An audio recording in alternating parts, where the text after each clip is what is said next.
Hi, everybody. My name is Terrence Wise, and I'm a McDonald's worker here in Kansas City, Missouri. I'm the father of three beautiful girls and a leader in Stand Up KC and the Fight for 15 in the Union movement.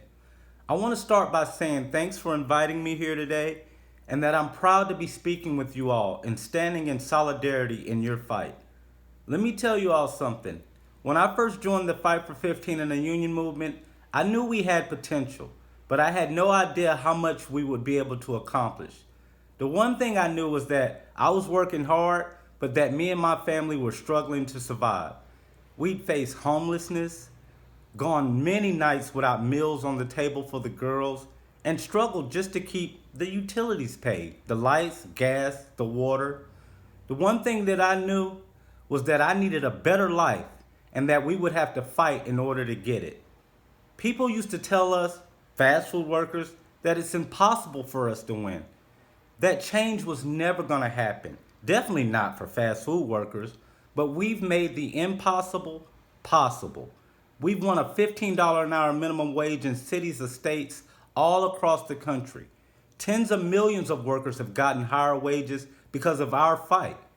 We've changed the narrative around this country and begun to change the wages and working conditions and help to inspire other workers across America and around the world.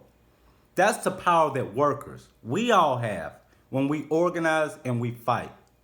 As I prepared to talk to you all today, I found myself thinking back on my childhood. I was born and raised in South Carolina. My mother was a Hardee's worker. My dad was a cook in the military. But we were poor. And South Carolina is one of the least unionized places in America. Let me tell you that impacted my schooling and the education that we received. The way public employees got treated goes a long way in influencing what kind of education the kids receive and what the community we are building looks like. So I find myself imagining what justice could look like for all of you and the power that you all have to improve your own lives, but also improve the educational system, the community, and the country. You must understand that you, the workers in that room, have the power. You are the ones who get the kids to school, help them in the classroom, who clean the buildings, who feed the kids breakfast and lunch, and so much more.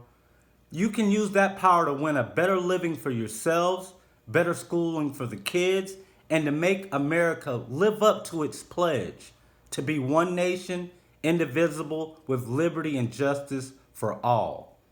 But we can only do it when we do it together. The saying goes, united we stand, divided we fall. And trust me, they're going to try to divide you. The school district, the state, even the stories and ideas out there in the world. There may be divisions and feelings of difference between black workers, white workers, Hispanic workers, Asian American, and Native American workers. They may try to divide school bus drivers against paraprofessionals or the custodians against cafeteria workers. They may try to divide men against women, the gay against the straight. But one thing is for sure, we're only strong when we are united and when we prepare to take action together. Our strength is in our number and our unity.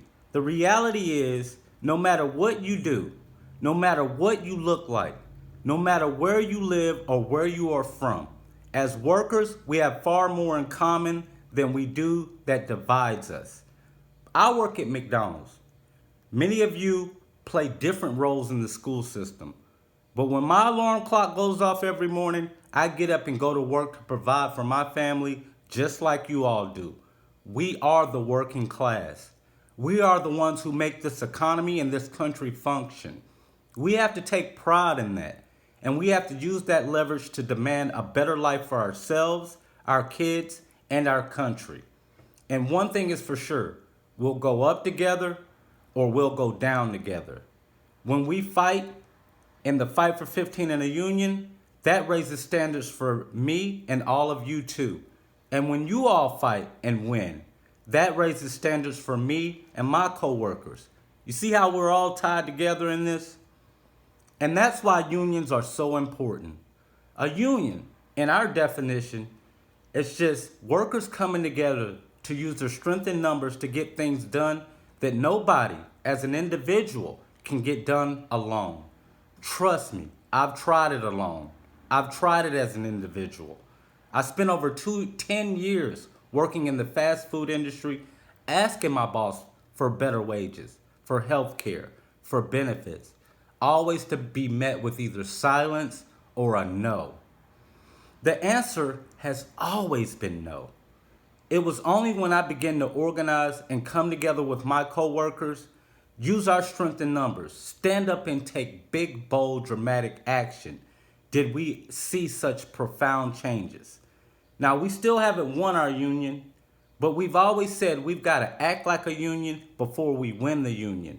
And that's what we're going to keep doing, because every worker deserves a voice on the job and a say-so in their lives. Now, you've already won your union. You have a contract, but those victories are just a product of your organizing and your fighting, your collective power. You are the union. Your co-workers are the union. That is where your strength lies. That is where your power comes from. You can defend all the victories you've won in the past and win new transformative victories that can improve your lives, the lives of the kids you work with. And let me tell you, when you do that, you aren't just winning for yourselves, you're guiding the way forward for the whole working class. In the Fight for 15 and the union movement, we say when we fight, we win. But trust me, if you don't stand up, if you don't organize your coworkers, if you don't take big, bold, dramatic action, you won't get anything. We won't get anywhere as the working class. Thank you for having me.